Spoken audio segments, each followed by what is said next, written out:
আসসালামু আলাইকুম। সংবাদে আপনাদের সবাইকে স্বাগত জানাচ্ছি। শুরুতেই সংবাদ শিরোনাম। মিয়ানমারে ত্রাণের গাড়িবহরে জান্তার গুলি, ভূমিকম্পে নিহত প্রায় ৩,০০০ জনে ছাড়িয়েছে।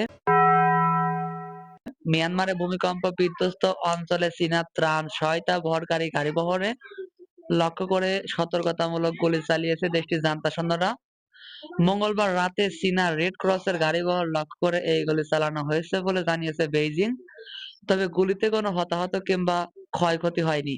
কয়েক দশকের ধ্বংসাত্মক ভূমিকম্পে বিধ্বস্ত হয়ে পড়া মিয়ানমারের বিভিন্ন দেশের ও সংস্থার পক্ষ থেকে ক্ষতিগ্রস্ত লোকদের মাঝে ত্রাণ সহায়তা বিতরণ করা হচ্ছে, কিন্তু দেশটির বেশিরভাগ অঞ্চলে বিদ্রোহীদের তৎপরতার প্রবল হয় ভূমিকম্পে পরবর্তী উদ্ধার ও ত্রাণ সহায়তা কার্যক্রম পরিচালনা চ্যালেঞ্জের মুখে দাঁড়িয়েছে। মিয়ানমার দেশ জুড়ে গৃহযুদ্ধ ছড়িয়ে পড়ায় মানুষের মৌলিক স্বাস্থ্য সেবা এমনকি ওষুধের চাহিদাও পূরণ করতে পারছে না জান্তা সরকার।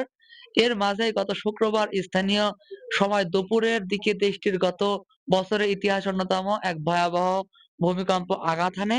এতে এখন পর্যন্ত প্রায় ৩,০০০ জনের বেশি মানুষের প্রাণহানি এবং আরও হাজার হাজার মানুষ আহত হয়। মিয়ানমারের রাষ্ট্রীয় সংবাদ মাধ্যমের প্রতিবেদনে বলা হয়েছে, গত শুক্রবারের ভূমিকম্পে দেশটির এখন পর্যন্ত ২,৮৮৬ জনের প্রাণহানি ঘটেছে। এছাড়া আহত হয়েছেন আরও ৪,৩৩৯ জন।